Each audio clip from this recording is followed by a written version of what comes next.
So yesterday, not even thinking about the topic of today, which is, by the way, day 32, Leaders Are Learners, from my book, The Power of a Positive Mindset. I was talking to another leader in our community. He's a principal at one of the high schools. We were texting actually back and forth about leadership and some different things that I may be doing with their school in the future to teach some of the kids just some mindset tools and how to cope in different situations.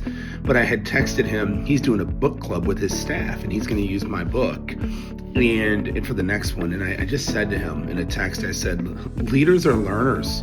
If we want to be good teachers, we have to first be good students. So I thought that was really ironic that today's message is leaders are learners. So with that being said, here we go.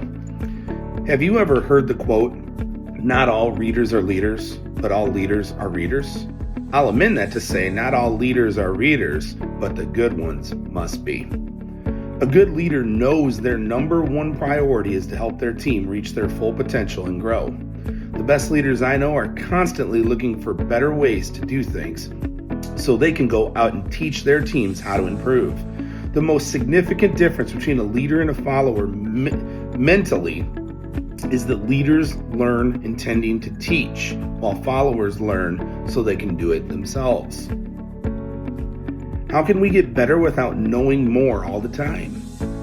The answer is that we can't. How can we lead others without constantly learning more ourselves? Once again, we can't. Do you want to be a leader? You have to be a learner first. A good friend of mine always says, learn it, then do it, and only then can we teach it. I love that idea because it has the priorities in the correct order. And guess what? After we teach it enough, we can master it. I've heard it said that good leaders must first be good followers. So just because you may not be leading others right now doesn't mean you won't be someday. Be a good follower now. You never know what that will lead, pun intended.